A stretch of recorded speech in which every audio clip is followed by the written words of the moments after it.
Hello everyone, welcome to Weathersfield Proctor Library Storytime. I'm Glenna Coleman, Youth Services Librarian, and here is our trusty pal, Library Bear, ready for another story.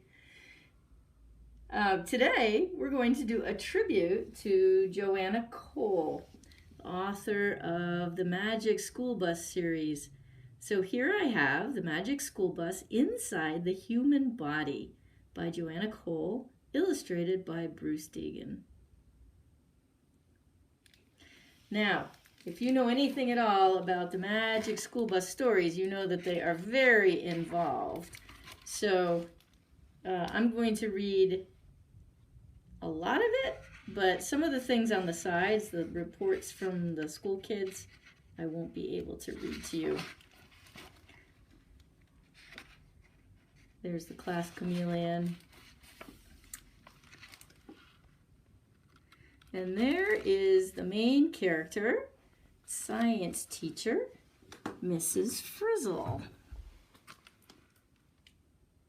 There we go. We're going to learn about ourselves. This should interest you, Arnold. It all began when Mrs. Frizzle showed our class a film strip about the human body. We knew trouble was about to start because we knew Miss Frizzle was the strangest teacher in the school. Arnold says, I can't take the pressure. Now, film strips are old school. This is long before your time, but I remember them from school. A film strip is only the beginning, you know. Yeah, I bet she has books about it too. When's recess?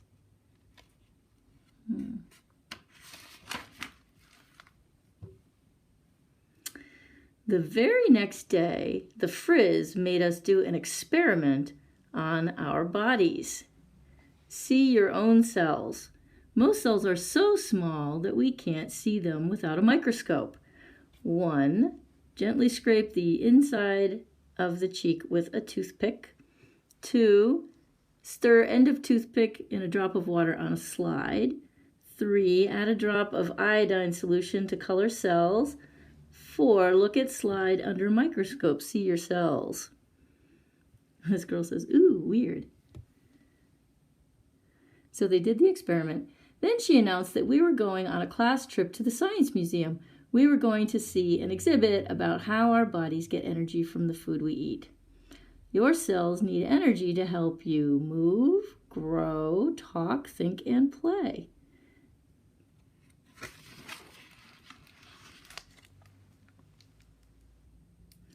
The trip started out like any other trip. We rode to the museum in the old school bus.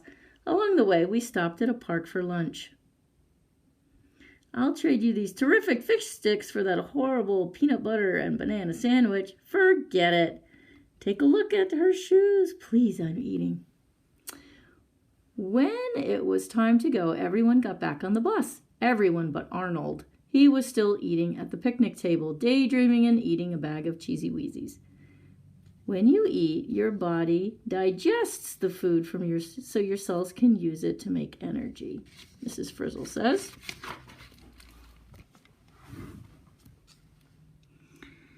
Hurry up, Arnold, called Ms. Frizzle. She reached for the ignition key, but instead she pushed a strange little button nearby.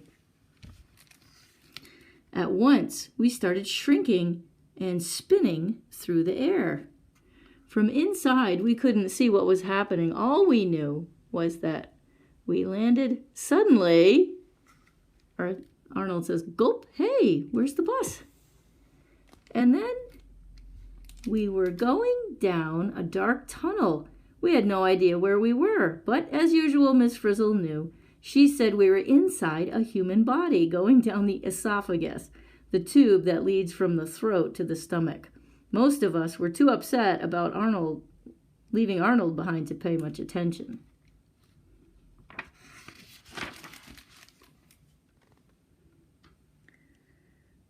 We are now passing into the stomach, said Ms. Frizzle. It wasn't exactly quiet in there.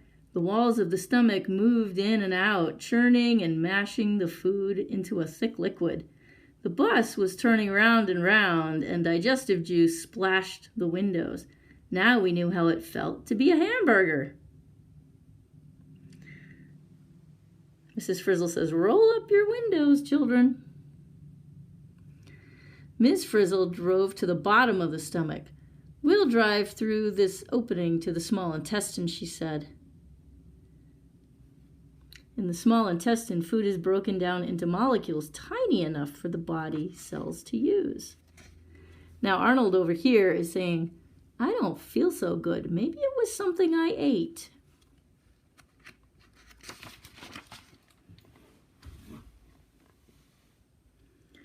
The small intestine was a coiled up hollow tube. The inner walls of the tube were covered with tiny fingers called villi. In the villi are tiny blood vessels. Food molecules are taken into these blood vessels, said Miss Frizzle. Once the food is in the blood, it can travel all over the body. We felt ourselves getting even smaller, and Miss Frizzle started driving into one of the villi. She was going straight into a blood vessel. Class, the bus is following the path of the food molecules into the blood. You mean this body thinks we're food? That's better than being waste.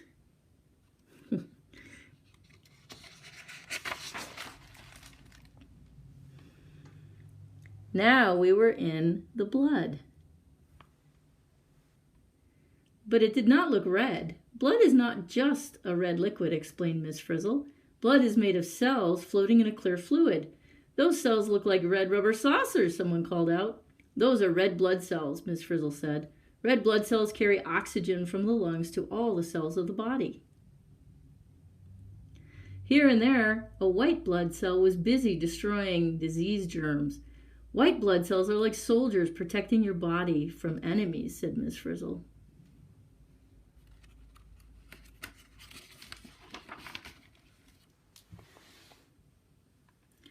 Looking back, we saw a white blood cell chasing the bus. We'll be safer with the red blood cells, kid, said Miss Frizzle. She reached for the handle that controlled the bus's door. Don't do it, we cried. But when did Miss Frizzle ever listen? The doors of the bus flew open. We were swept out of the bus and into the bloodstream. Everybody hitch a ride, called the Frizz.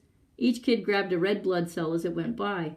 Our last glimpse of the bus was when it went into another blood vessel with the white blood cell right behind. Meanwhile, Arnold says, "Oh my gosh, I'm lost." The bird says, "Don't panic." The next thing we knew, we had flowed into the heart. Inside the heart are 4 hollow spaces called chambers, said Ms. F. Each chamber is a little pump. The 2 chambers on the right side of the heart took in used blood from the body and pumped it to the lungs. In the lungs, the red cells picked up fresh oxygen. Arnold says, "My heart is pounding." "Take a deep breath. You'll be okay," says the bird. From the lungs, our red blood cells carried us back to the heart. This time we were on the left side of the heart, the side that pumps fresh blood back to the body again. "Kids, it looks as if these red blood cells are on their way to the brain," said Miss Frizzle. Arnold says, "Which way back to school?" The bird says, "Use your brain."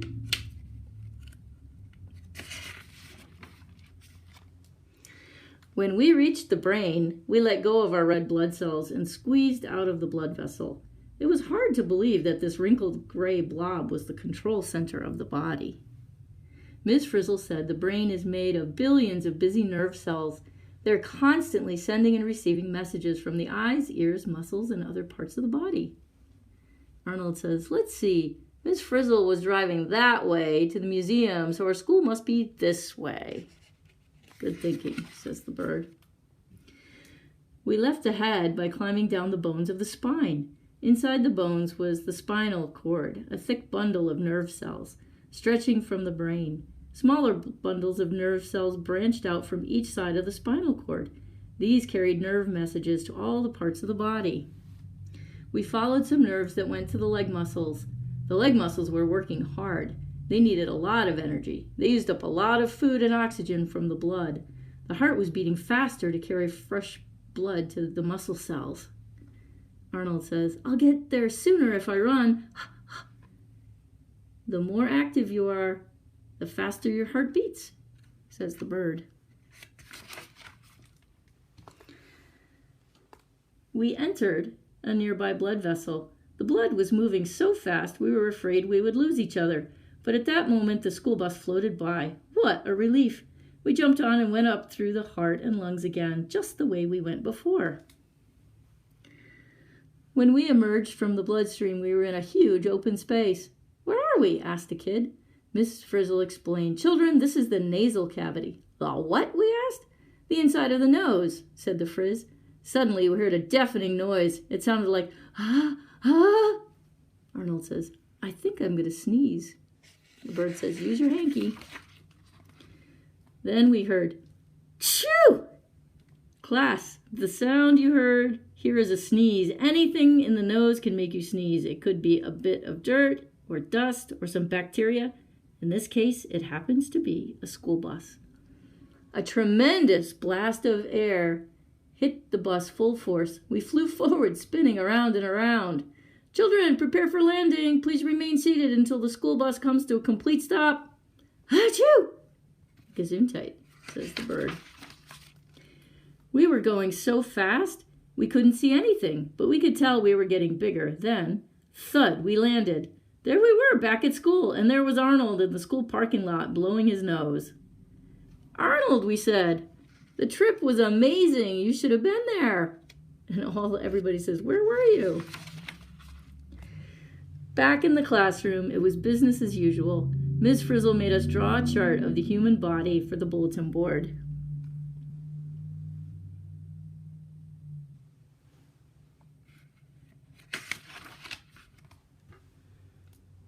There they are, putting it on the bulletin board. At last, everything was quiet in Ms. Frizzle's class, except, of course, everything except her dress. Oh, here we go. I like this part. We have a quiz. True or false? Number 1, a school bus can enter someone's body and can go on a tour. True or false? False! That could not happen in real life, not even to Arnold. But in this story, the author had to make it happen. Otherwise, the book would have been about a trip to a museum instead of a trip through the body. Question 2. Museums are boring. True or false? 2. False. Museums are interesting and fun, but they are not as weird and gross as actually going inside a human body. Question 3. Arnold should not have tried to get back to school by himself. True or false? Number 3. True. In real life, it would have been safer if Arnold had found a police officer to help. 4. Children cannot breathe or talk when they are surrounded by a liquid. True or false? 5. True. The pictures in this book show the cells and the children greatly. Oh, hang on. That's number 4. If children were really inside a blood vessel, they would drown. It must have been magic. Now we have number 5. If the children really were as small as cells, we couldn't see them without a microscope. True or false? True. The pictures in this book show the cells and the children greatly enlarged. 6. White blood cells actually chase and destroy disease germs. True or false? 6. True. As unbelievable as it seems, real white blood cells actually behave just like the ones in this book. They even squeeze through the cells of the blood vessel walls to capture germs in your organs and tissues. Last question. Ms. Frizzle really knew where Arnold was the whole time. True or false? 7. Probably true. No one is absolutely sure, but most people think Ms. Frizzle knows everything.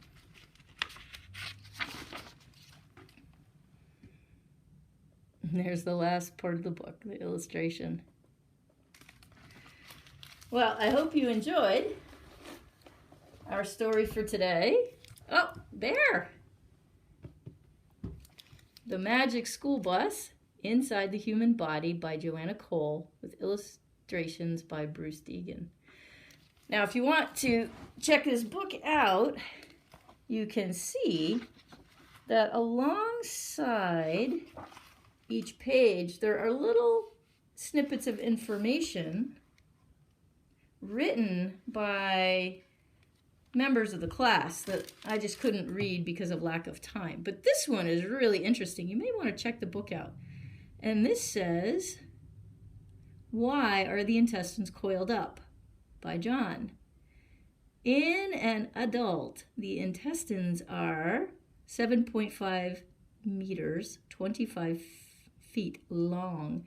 If they were stretched out, standing, a person would have to be as tall as a house. There's some interesting information there. Well, Joanna Cole wrote a lot of Magic School Bus books. I hope you enjoyed this one. Goodbye from Weathersfield Proctor Library. I'm Glenna Coleman, Youth Services Librarian, and Bear and I will be bringing you more stories at another time. Have fun learning about the human body.